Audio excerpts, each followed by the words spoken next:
स्वागत है आपका रिपब्लिक इंडिया न्यूज़ में और हम हाजिर हैं अपने खास प्रोग्राम न्यूज़ एक्सरे के साथ। यूनिफॉर्म सिविल कोड को लेकर देश में एक अलग बहस छिड़ी हुई है। कुछ लोग इसे समाज को संतुलित करने का सही तरीका मानते हैं तो कुछ इसके विरोध में हैं। सबसे पहले ज़रूरी है कि आखिर यूनिफॉर्म सिविल कोड यानी यूसीसी है क्या। आपको बता दें कि यूनिफॉर्म सिविल कोड का मतलब एक देश और एक कानून से है। अगर किसी देश में यूसीसी को लागू किया जाता है तो उस देश में शादी, तलाक, जायदाद में बंटवारा, बच्चा गोद लेना जैसे सभी विषयों पर एक कानून बनाया जाता है। इस कानून के हिसाब से ही सभी धर्मों के लोगों को चलना पड़ता है। संविधान निर्माताओं ने कल्पना की थी कि विवाह, तलाक, विरासत और गोद लेने के संबंध में कानूनों को एक समान होना चाहिए। अमेरिका, पाकिस्तान, बांग्लादेश, मलेशिया, तुर्की, इंडोनेशिया, मिस्र और आयरलैंड जैसे देशों में समान नागरिक संहिता का पालन किया जाता है।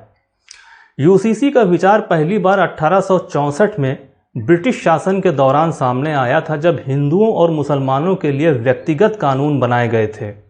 हालांकि ब्रिटिश सरकार ने इस बात में हस्तक्षेप नहीं करने का निर्णय लिया कि विभिन्न धार्मिक समूह व्यक्तिगत कानूनों से संबंधित अपने गुटों को, अपने मुद्दों को कैसे नियंत्रित करते हैं।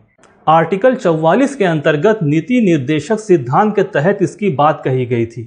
इसके तहत राज्य इस बात का प्रयास करेगा कि सभी नागरिकों के लिए यूनिफॉर्म सिविल कोड हो और देश भर में यह लागू करने का प्रयास किया जाएगा। समान नागरिक संहिता के समर्थकों का मानना है कि अलग अलग धर्मों के अलग कानून से न्यायपालिका पर अतिरिक्त बोझ पड़ता है।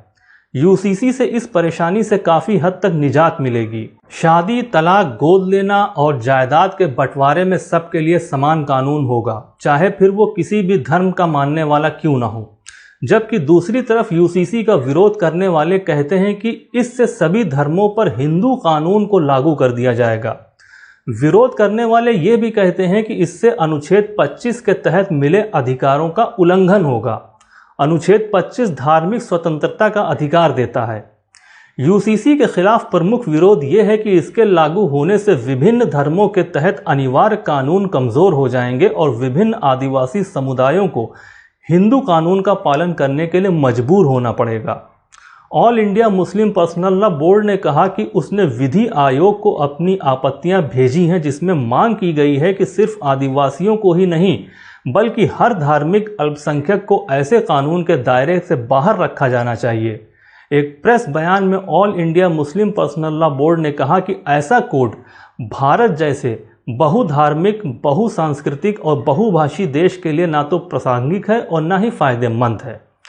सिख समुदाय की शीर्ष प्रतिनिधि संस्था शिरोमणि गुरुद्वारा प्रबंधक समिति भी यूसीसी को अनावश्यक बताते हुए खारिज करती है।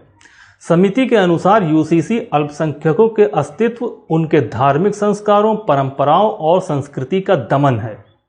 खैर, अब देखते हैं कि ये बहस कहाँ तक ले जाती है और राजनीति से जुड़कर इसका रुख किस तरफ जाता है। ऐसी तमाम ज़रूरी जानकारी के लिए बने रहिए हमारे साथ और हमारे चैनल को लाइक, शेयर और सब्सक्राइब करना न भूलें। जय हिंद।